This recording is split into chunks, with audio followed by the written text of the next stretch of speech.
Good evening, friends and family. We're so happy to have you here this evening. We are excited about what is happening tonight. We believe that Black history is something that should be celebrated all year long. And so TLC is starting a virtual series called An Enduring History. And this series is giving us an opportunity to speak to some amazing people who have so much wisdom to discuss relevant topics around Black culture and history as we continue to remember and honor what has come before us and what is to come. And so I'm really, really grateful that we get to have this conversation this evening with an amazing guest. My name is Pastor Danielle. I serve at TLC as the kids pastor. And tonight, our special guest is none other than Dr. Naya Hamlet. I'm going to introduce Dr. Naya to you guys in just a moment. But before we get started, I want to make sure that we share this. Tonight really is about sharing Black culture and continuing to honor Black culture in history within families. And so if you know a family in your community, maybe you have a sibling, we want you to share this with two families that you know, and we promise that they're going to be blessed by this amazing conversation. Dr. Naya Hamlet currently serves as a superintendent in Chapel Hill, Corborough City Schools.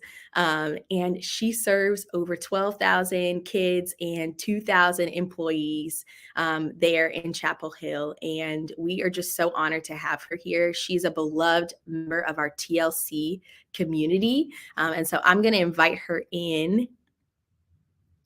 Dr. Naya Hamlet, how are you? I'm great. Good to see you, Pastor Danielle. Good to see you too.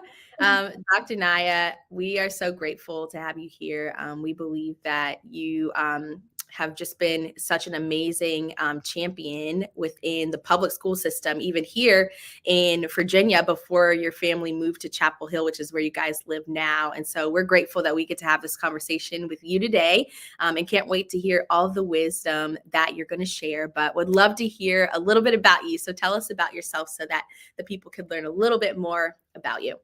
Yeah, well, first of all, I just have to say I'm so honored to have this conversation with you. You said I definitely feel like our family is still very much connected to the TLC family. We've moved a couple of times and we miss you all so much. Yeah. So I'll just say, I grew up in the DMV. I spent most of my adult life in Virginia, either in the Tidewater area where I met my husband, Brian, Nice. or then we moved to the Richmond area, which is where we really built our community, started to, have children and raise our family, and where we really built that faith community with TLC. And like you said, we love you guys so much and just so excited to connect with you again. So what we did, we moved to Northern Virginia, and I had a change in jobs, and I served as the chief of staff in Loudoun County Public Schools. And it's interesting that the topic that we're going to be discussing, because Loudoun County is considered ground zero for the anti-critical race theory movement. And so Wow. I really feel like my work there as chief of staff for a year and a half really prepared me for what was next. And so I'm just honored to have been able to serve as the superintendent in Chapel Hill Carborough City Schools for the last year. And so that's kind of my journey in 60 seconds. Yes. Yes. Honestly, well, we're so grateful for you and for your family, for the work that you have done here in Virginia. And we are going to talk a little bit more about that. And for what you're doing now in Chapel Hill. And so, as we talk about families today and just the stories of our African American culture, I want to talk about storytelling and what you think the importance of that is as we continue to raise the next generation. How important is storytelling to our culture as people? Wow. Well, I mean, number one, I think our lives and our culture are really just kind of encompass many overlapping stories. Yeah. That whole analogy of like 6 degrees of separation, like, there's so many overlapping stories, but it makes me think about the work of Dr. Adichie. I don't know if you've ever seen her TED talk, but she talks about the danger in a single narrative. And she kind of tells this story about like how she found her authentic cultural voice and really like warns people not to just hear only one story about a person or even think one story about themselves, quite Yeah. frankly. Because she talks about like this whole misunderstanding. And so I really always think about her work when I talk about or think about storytelling, especially with Black culture, because she talks about the effects that labels can have on kind of how we think about ourselves, but also how we think about others. So I think storytelling is very, very important to our culture, and it's something that we cannot forego. Yeah, that's so true. I believe it, and I know that I have been blessed by the stories that I believe that my family have just shared with me over the years, and other families as well. And I think it is important. So I totally agree with you on that. Um, and I would love to hear maybe what are one of your favorite stories of Black culture? Maybe either it could be national, it could be global, it could be a part of your own family. What is one of your favorite stories?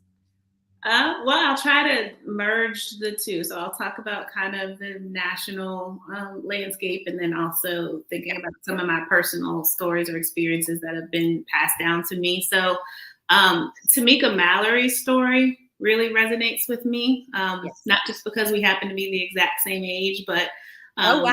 for those of you who don't know, she's, one of the leading organizers or was one of the leading organizers of the Women's March in 2017, I believe. Yeah.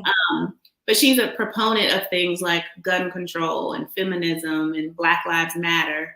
Um, but the reason that her story resonates with me so much is that her parents were actually, many people don't know this, but her parents were actually activists and founding members of Reverend Al Sharpton's National Action Network. Oh, And wow. so, to me, that's an example of legacy, and what you discuss and what you involve your children in really sets that trajectory for their life. Yeah. I believe her son, who may be grown now or maybe I don't know, late teenager, but I think he's also a member of the National Action Network. So again, that's kind of just that like legacy building, right? And it really reminds me of the scripture that talks about like a good man really leaves an inheritance for Yeah. his children's children. Now that scripture I think is mostly talking about money, right? Yeah. But I think it also keeps our like life goals and kind of our vision and our legacy kind of in that forefront, and really just being a good steward of what you expose your children to and how you pour into them, and realizing that that really takes intentionality. Yeah. So Tamika Mallory's story absolutely resonates with me. Um, Yeah. Aside from that, I would just say just some of the things that I've learned. You know, the importance of Black love. I learned that from my paternal grandparents, Raymond and Anna Plummer, who are both deceased. But I lived with them off and on for quite some time when I was young. But they really taught me what an imperfect yet strong marriage was. Um, I learned what class and grace looked like from my maternal grandmother, Helen Lyles Carroll. I learned what forgiveness and resilience looked like from my father, Harold Plummer. So I kind of like draw on these different experiences and stories from not just others, but quite frankly, my family is really what is so meaningful to me, because I want to make sure that I carry that on and share that with my children as well. My mother consistently modeled strength and grit as a Black woman. And so being able to now see myself in the, Tamika Mallory's or maybe even the Angela Davises of the world, but also seeing myself in family members who have passed on that legacy is really important to me. Yeah. I love what you said. You're talking about storytelling, right? But it hasn't necessarily always been that someone has sat down and told you a story, but that you've had the opportunity to watch Yeah. someone else's life. And that is a story. And so I love that. I think there's so much that we can learn from watching those who come before us in other generations live their lives and things like that. So that's amazing. I love that. So I would just say, let's see, our next question is, we know that a lot of our stories and crucial American history is now being removed from local schools. And I feel like we talked a little bit about this in the beginning, but would just love to hear your heart on that. Could you define critical race theory for us and why it's important for kids to even understand this? Yeah. So, and really the essential question that, school district leaders across the country are having to grapple with is whether critical race theory is even taught in our schools, right? So in my school district and in most school districts across the country, I can't speak for Yeah. every school district, but in my school district, the concept of critical race theory is not part of the curriculum or curriculum standards. Just knowing what I know from my work in Virginia, it's not part of the curriculum standards in Virginia either. Um, so technically, there's no direct instruction on the theory itself. Yeah. That being said, there's so much public discourse on the topic. And as I said in my work in Loudoun, they've been deemed the ground zero of the anti-critical race theory movement. But one of the things that is discussed or questions that are asked is like, how does that come up in classrooms? Like, what are teachers teaching our students? And so in my school district, critical race theory has come up as part of general classroom discussions, but that's more about like, what is it and what it is not. So we are unapologetic and we are explicit about teaching the history of race and racism in the United States and in our community, and kind of how the vestiges of racism are like interwoven into every aspect of society. And so that, to me, that's not the same as critical race theory. Critical Sure. race theory actually, it's an academic framework that tries to explain how race and racism affect people's lives, whether it's systemic racism or microaggressions or overt racism, whatever you want to call it. But the originators of the concept were actually legal scholars during the civil rights movement who wanted to find a way to kind of explain why the country continues to have unfair practices or laws, or why these things remain even after the federal government has maybe overturned some laws or, for instance, sanctioned racial segregation, right?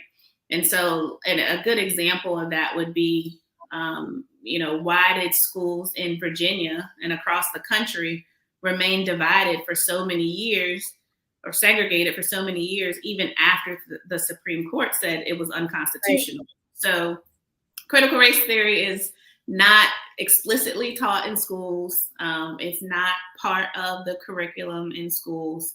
But what it does say is that inequities persist, not just because of people's biases, but also because it's embedded within America's legal and cultural systems. Yes. And so, like I said, that was more like these legal scholars back in the day who really, honed in on this framework or this theory, but that is not what is taught in schools. Yeah. Okay. Thank you for that explanation. I think that was helpful for me.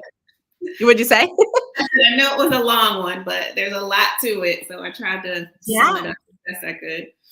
I think that was so clear. And I hope that our viewers were able to kind of get clarity around that too.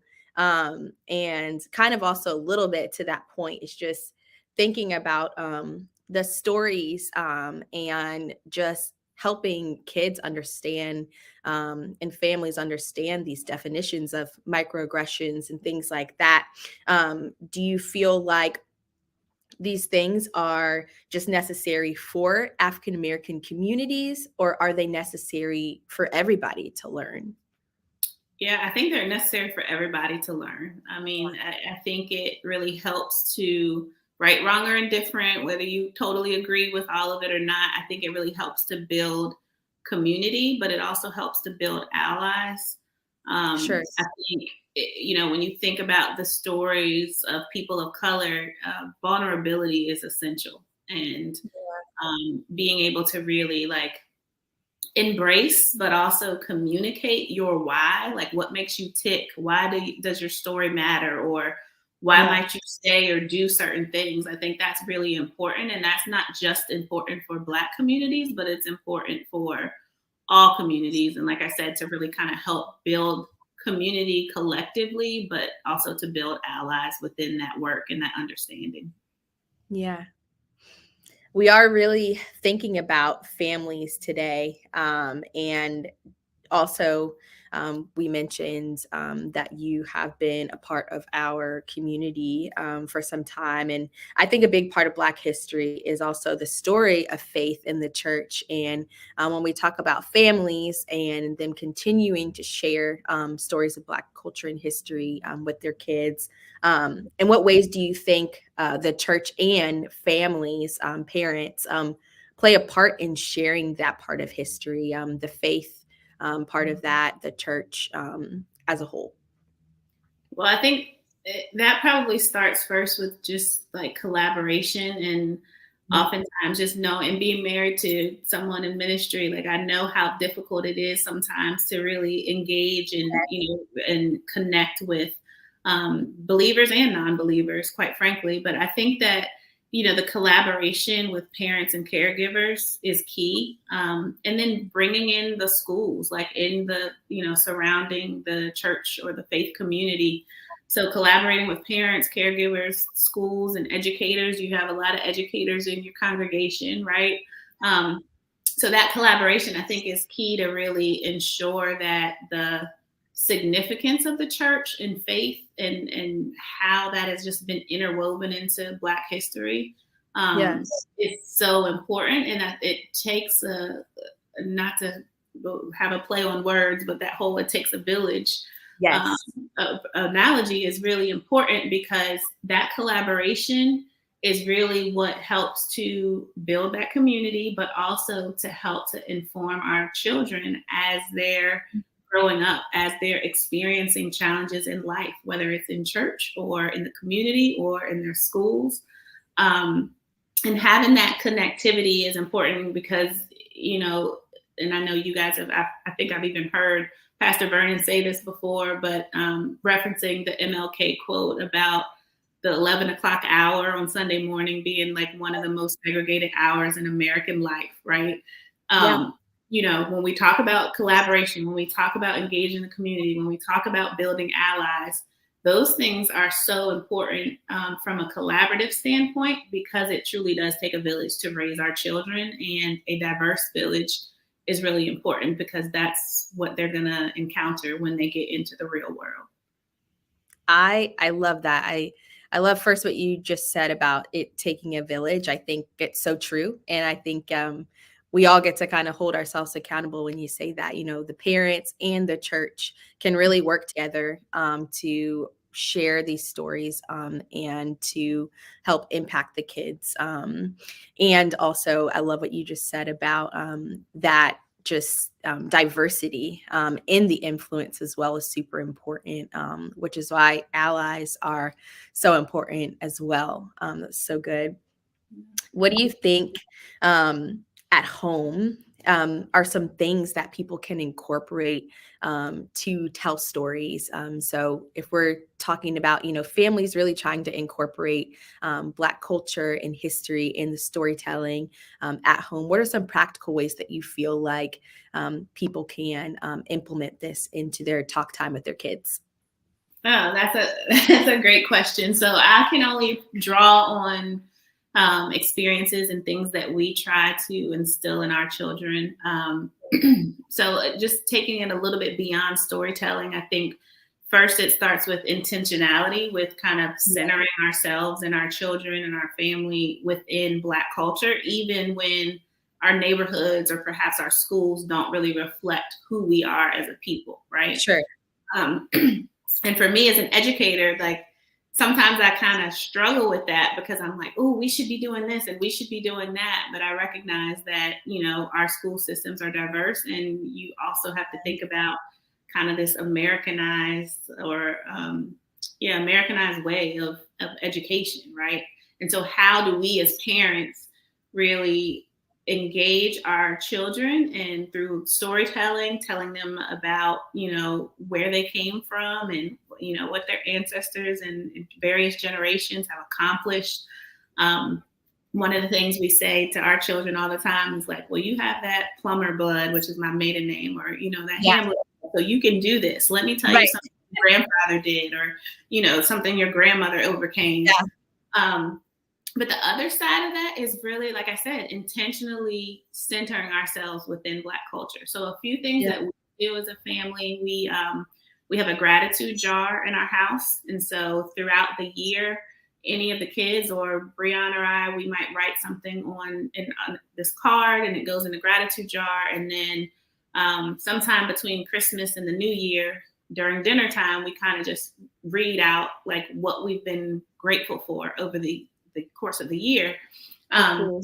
And that kind of helps to tell stories like, oh, do you remember back in April when we did this? And I was really grateful for that. So that's kind of one way that we do it. The other thing that we do is, and my kids don't quite enjoy it all the time, but on days when like there's a teacher work day and kids don't have to go to school, or like when the pandemic first hit and everything was remote, we would have Melanin Mondays or Woke Wednesdays. And so the kids would have to watch a movie or read an article, or even if they saw something on social media that was connected to Black history or Black history in the making, or something that made them proud to be a person of color, then we would have them write about what they read or what they saw in the movie or what have you. So we do that. My 9-year-old, my daughter, came to me one day and said, Mom, I want to start a podcast. And I'm like, what?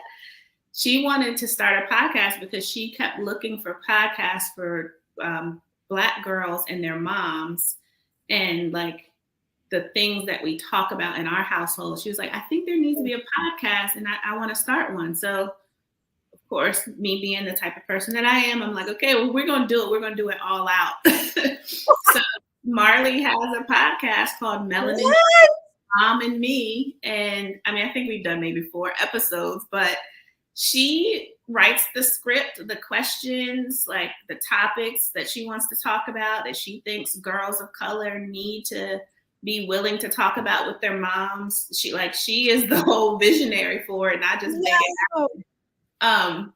So it's little things like that turn into big things, right? That's incredible. That I didn't know that. Yeah. But that's an amazing way to even help your kids just express, themselves, and to take ownership of even, doing their research, and things like that. And I love that. I love a few things. I think really for my families that are watching this is incredible. I think you've given some amazing nuggets for people to take and use, even as ways for other people to just be a part of doing something special for their families, and just making sure that they're celebrating Black culture. Rewind that if you missed the nuggets, but they were amazing. I think it just made me even think about, this is probably an opportunity for people to sit down, as a family and say, if it's not those, what are some special things that we can think about, to incorporate Black culture, and things like that into our family. And so I love what you and your husband have done, because I'm sure you guys had to sit down and talk about, what was the best way to do that. And Melanin Mondays sound good to me. I would be down for that, but I absolutely love that, and I believe that that was a blessing to other people too. I I can't wait to hear some other ways that families are engaging in making sure that they continue to celebrate Black culture. Another thing that I thought about when you were talking was what you said in the beginning. About your family and how you kind of you watched them in the way that they carried themselves and in their relationships and things like that. And so I even just thought, some ways that we can incorporate storytelling are also just making sure that we're setting, that example for our kids to look up to. And so I believe that even though, your kids are growing right now, that they get to look at you and Mr. Hamlet, and there's a story that they're going to be able to tell, when they get older, is that they watched Black love happen before their eyes. And so I think that's going to be amazing as well. Um, so my last question is just, what are some ways we can continue to share, learn from, and celebrate Black stories and faith in our families? So do you have any resources? So I know Marley has her own podcast and you guys have created Melanin Mondays, but are there any specific resources that you guys like to kind of glean from when you think about Black culture within your family? Yeah, so I think there's this, I don't know if it's a website or just social media, but we look at the Conscious Kid often Yes. and have some great resources. Also, this stigma about like mental health and, the church or mental health in Black culture. There's a website called Beam. I don't know exactly what it stands for, but it's basically a website of resources centered around mental wellness and mental health, specifically for Black people and people of color. Mhm. So we pull, resources from there as well. Just as like you said, my kids are growing and have a teenager right now, and my goodness. So pulling on those resources is really helpful. And then just never underestimate the power of connections and who God puts in your life or in the lives of your family for a reason. And so I have to say, and I can't really take much credit for it, but the fire that was lit within my daughter, and I have two boys and a girl, was actually started by Ina Logan. Wow. Ina, she really instilled in Marley like the whole Black girl magic. Yes. Marley now wants to go to a HBCU, and I bought her this HBCU coloring book recently, and the only page that she colored was Howard University.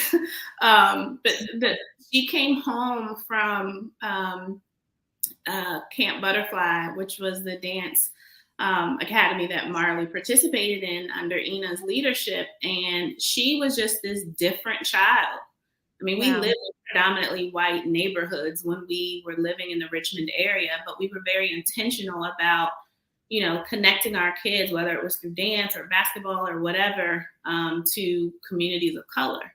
And so the impact that Ina had on my daughter is really what lit that initial fire. And I just get the honor of kind of like adding fuel to that fire as Yes. often as possible. So I say Yes. all of that to say you just never should underestimate that. Yeah, there are great resources, there are great websites, there are great books, all kinds of things that we can tap into, but just never underestimate the power of that human connection and allowing other people to pour into the lives of your children. Yeah. I love that. It reminds me of even what you said earlier, when you mentioned it takes a village, and just hearing that, somebody else who was a part of her life, who was pretty much a coach to her, was a part of that village. That's incredible. Thank you so much for being here with us. I have been blessed by this conversation and really just feel like you shared so much wisdom, and I'm grateful for you. We love you so much. And I hope parents and families that you guys are blessed by this conversation as well, and that you're able to share this with somebody who is looking to continue to share the stories of our culture and our history amongst their family. We love you so much, Naya, and we will see You you too. soon. Yes, thank you so much for having me. And we will have to, like I said, come visit and visit our TLC family soon. Yes, please come back and see us. We will. All right, see ya. Bye bye. Wow, what an amazing conversation with Dr. Naya. I'm so grateful we were able to do that this evening. If you have not been able to share this just yet with another family, we encourage you to do so. She shared so much amazing wisdom. We will be back next Thursday again at 7 p.m. for another special conversation. And so we will see you then.